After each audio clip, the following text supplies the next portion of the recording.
Welcome to another edition of Boom and Bust. I'm your host, Tony Clement, here at the News Forum, where all voices matter. Now that the ball has dropped and it's 2023, I'm glad to have the panel back to discuss in further detail the year ahead. Back with us are the Honourable Joe Oliver, former Canadian Minister of Finance and Minister of Natural Resources, the Honourable Gary Mar, former Alberta Cabinet Minister and Alberta Agent in Washington and Asia. He now heads up the Canada West Foundation. And last but not the least, Sandra Pupatello, a former Economic Development and Trade Minister in Ontario. Happy New Year, everyone. Happy New Year. Happy New Year. Last day we can say that. First of all, maybe go with Sandra for a change. I can start with you. Happy New Year. Happy New Year. What should Canadians prepare for in 2023, do you think?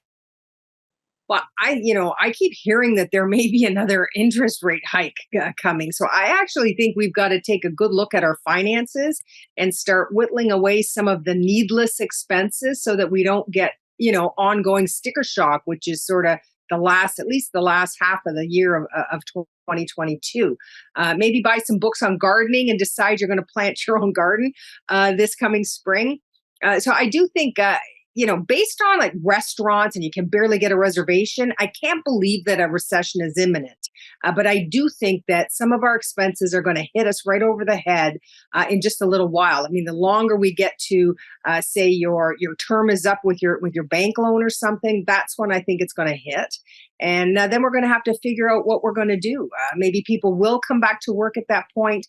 So some of the staff shortages out there might start to wane. Gary Mar, do you have any helpful tips for our viewers? Well, I think there's going to be another interest rate increase by the Bank of Canada. I think we will go into recession.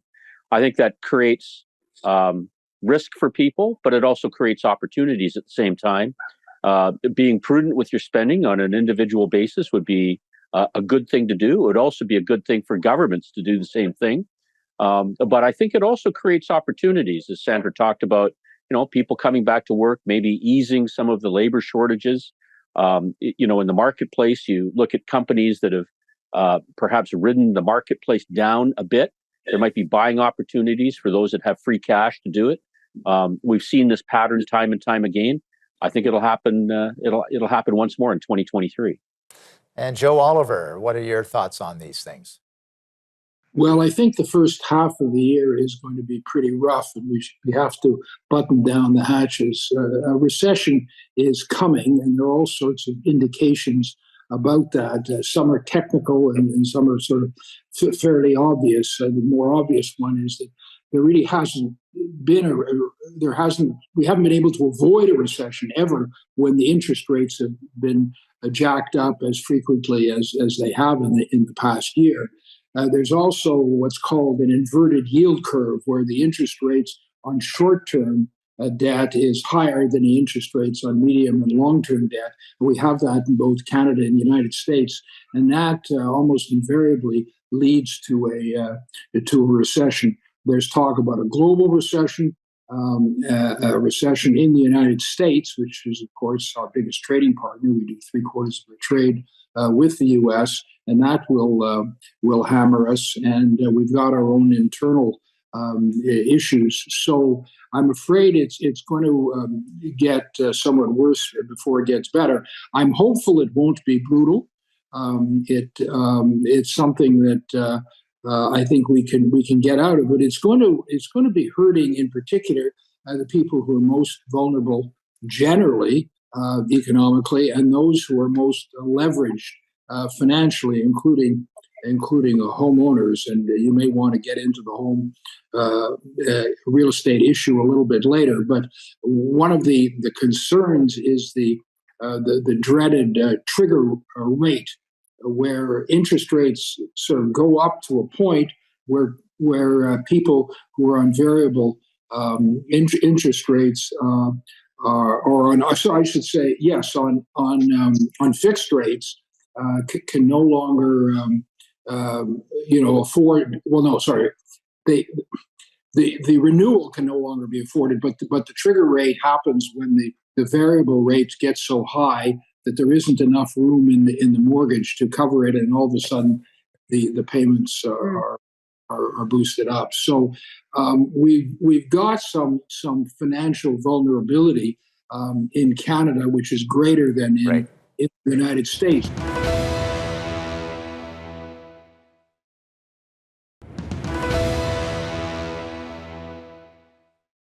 Welcome back to Boom and Bust. I'm Tony Clement here with our monthly panel, the Honourable Joe Oliver, the Honourable Gary Marr, and Sandra Pupatello. Joe, you were just talking about the trigger rates. Please finish that point. Perhaps Justin Trudeau was justified when he said it in his year-end interviews that it's going to be a tough time. Maybe you can comment on that as well. Well, I think he's got that right. The question is he not partially responsible for it? But just to move to the point that I was making at the end, which is the higher vulnerability that Canadians have than Americans. Only 5% of Americans who have mortgages have them in variable form, whereas in Canada it's 34%, almost 7 times as many. And with increased interest rates, that is really putting a squeeze on, over 1/3 of mortgage holders. And, not all of them will be able to afford it. So this can really put, a lot of financial pressure on them, and of course on the real estate market. So that plus general personal indebtedness combined with public debt is a problem in a higher interest rate environment, particularly one which is likely to get worse in that context, higher, because the Bank of Canada is determined to wrestle inflation back down to 2%. And while it's starting to, there's some encouraging signs that it's the pace of increase has abated. Whether they can get down to 2% is somewhat in doubt, and it'll take a heroic effort. And the big question everybody's looking at in Canada and the United States is whether the central bankers will have the guts to hang on against the building and enormous political pressure not to increase rates anymore. So I got to ask Sandra the next question, because she's lived most of her life in a border community, and you've got a really good handle on trends in the United States as a result of that. I've been reading that the United States has got the largest housing correction it's seen since the Second World War because of interest rates and mortgage rates and so on. Are you getting that sense at all from your sort of connection, being a Windsorite, I guess, originally, or is this something you're not too concerned about? Well, as I was saying earlier, you wouldn't think there was a recession on its way, because the restaurants are so busy. You make a phone call, the next booking is 3 days from now. Like, people are spending. There's people all over the malls, and certainly in Detroit, which is right across the river from me, the same is true. But if this correction is coming, we need to be mindful of that, because the lion's share still, as much as we try to change or change up our partners for trade, the lion's share of what we do in terms of business is with Americans. And if they stop buying what we're selling, we're going to feel that. We're going to feel it instantly. And if it's housing, building, all of those things, I worry about it, because we are still married and tied to the hip to that American economy. But you don't feel that today. Now, maybe it's the holidays. Maybe it's because for 3 years, we couldn't see everybody face to face. So we're making up for lost time and sitting on some cash that we weren't able to spend during the pandemic. Maybe that's why. But I can tell you, it doesn't feel like anything is coming that's negative. It only feels like everyone is in a spending mood. Even though, that's not what we're hearing. We're hearing, inflation is still high.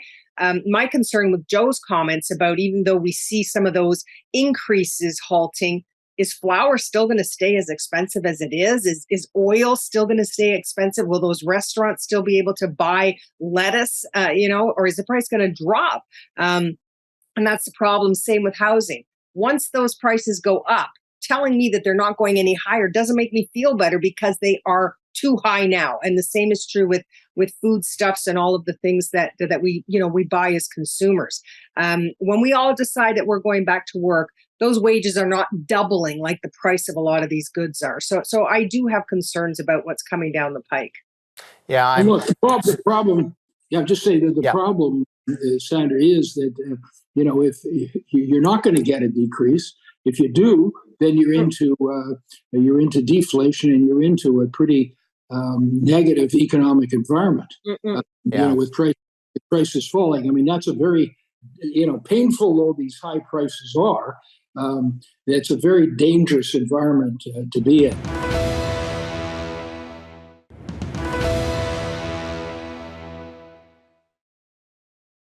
Gary Marr, we've been talking a little bit about the housing correction in the United States. Off air, the conversation continued. Love to get your point of view on what you see driving things both south of the border and closer to home.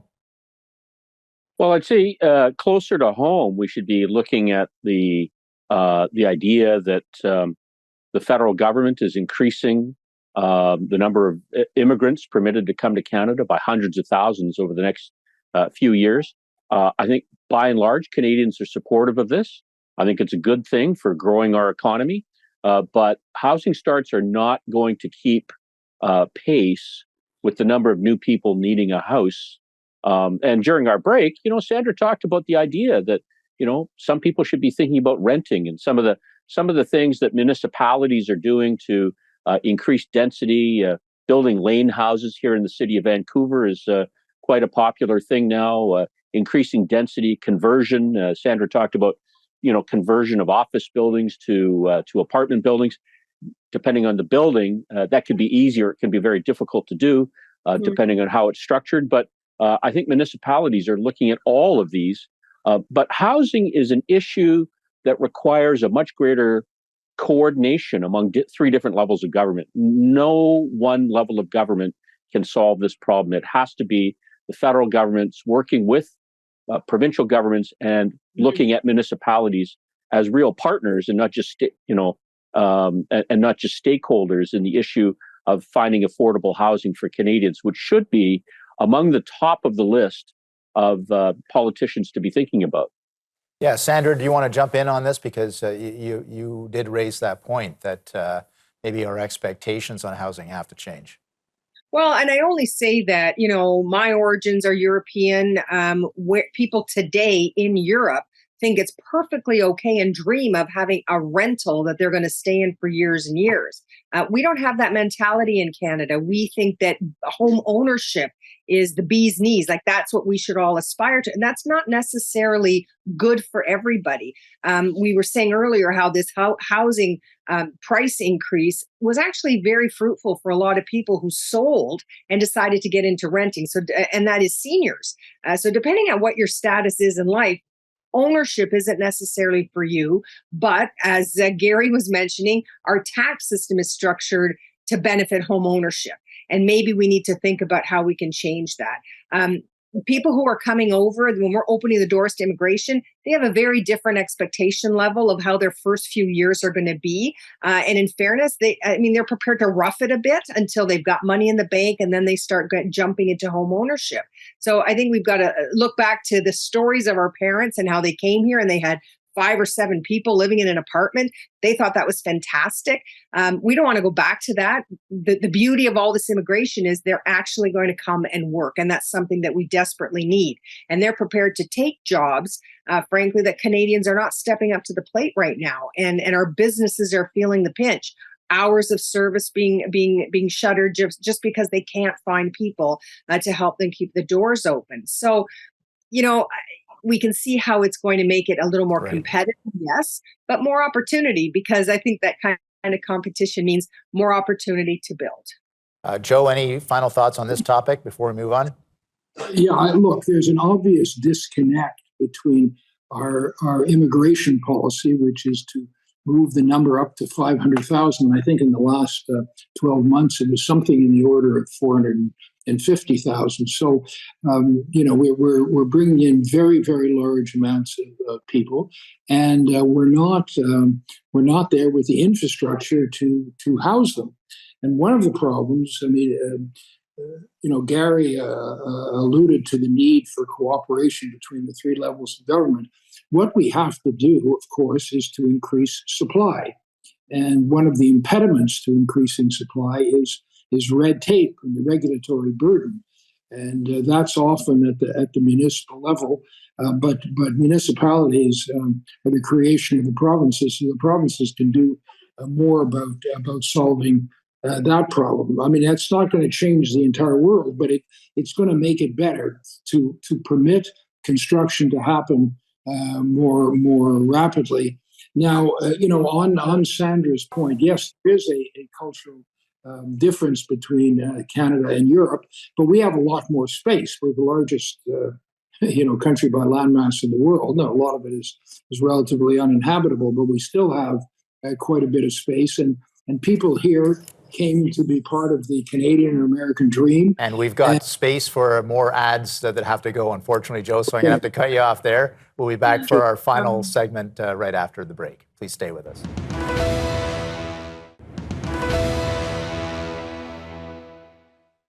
And welcome back to Boom and Bust. I'm your host, Tony Clement, here with our monthly panel, Joe Oliver, Gary Marsh, Sandra Pupatello. Great conversation so far. I'm going to switch gears here and start with Gary, who is a former health minister himself, as well as myself. And healthcare has once again replaced the economy as the number one issue when Canadians are polled. So I guess I'd love to get your perspective. There's a lot of talk about a healthcare deal, perhaps, with the provinces and the federal government. Everybody's talking about the pressure in the hospital wards. Gary, what's your conception of the state of things on that issue? Well, in some ways, Tony, things haven't changed from the time that you and I were health ministers at the same time. Canada is among the highest per capita spenders, highest percentage of, GDP spent on healthcare, but we get kind of middle of the pack results. And it's not for a lack of good people. We do have good people in the system, good doctors, good nurses, good administrators, but it's not being coordinated in a way that is getting the best bang for our buck. And one of the things that we're going to see coming up in the near term is, in the province of Ontario, for example, I read a statistic that some 20% of physicians are going to be of retirement age in the next 5 or 6 years. This should be alarming with respect to the kind of human resources that are needed to run a healthcare system that is working for an increasingly aging population demographic. And so there are big issues that need to be dealt with. Some provinces are taking efforts to try and recognize foreign credentials faster. I think that this is something that is being done in Alberta, is being done in Ontario, and I would expect other provinces will do the same. We need to think about whether or not physicians need to be providing all the services that they provide. Are there other health professionals that have the competencies and the skill sets to be doing things that doctors are doing now? Should we be creating more physician assistants, for example, more nurses, more technicians? And one of the areas that's really intriguing is the whole area of how artificial intelligence can be used for better precision medicine. So there are challenges that our system faces, but there are also some opportunities to be able to correct some of the problems that we have. Is it going to take money? Yes, money is part of it, but it's really better coordination among governments to be able to figure out what is it besides money that is needed to improve the system that Canadians rely upon. And we've got about 2 minutes left, so I'm going to give 1 minute to Joe Oliver and then 1 minute to Sandra. Joe, you're a former finance minister. What's the solution here? Well, it isn't only money, although the provinces are going to reach a tipping point as the percentage of healthcare increases to an unsustainable portion of the total provincial budget. I mean, there's a certain point they just won't be able to afford it, and you have to pay for your police, you have to pay for schooling and build roads and so on. So that's an issue. But as Gary pointed out, we're spending, I think, the sixth highest per capita amongst developed countries, and we've got results that are somewhere between average and mediocre, and I agree, not because our doctors and nurses are not fully competent. I think they're very competent and dedicated, but we have 2/3 of the ICU beds compared to the United States, and I think it's over 10%. Okay, I'm going to stop you there. You've done a great job of outlining the problem, and Sandra has 35 seconds to outline the solution. Listen, Tony, I'll just say that every single topic that Gary addressed is what we used to talk about when I was your health critic, because I was a health critic for 6 years of my years in opposition. All to say, I am astounded that none of the provinces want to stand up and say, I will be accountable for the money I get from the feds. And I don't know why they're running from that. Althea Raj was the only journalist who kept pushing this point and saying, why don't you want to be accountable for the money? You're handing out checks post-pandemic. You've got surplus budgets in some provinces, and you're crying poverty when you go to the feds to talk about healthcare. And I got to say, I'm gonna cry poverty right now. We've run out of time. Fine, I'll make my point. Thanks, Tony. Listen. We'll have another go at this month's time. Panel, thank you for joining me today. Take care, everybody. Thank you. Thank you, and Happy New Year to all.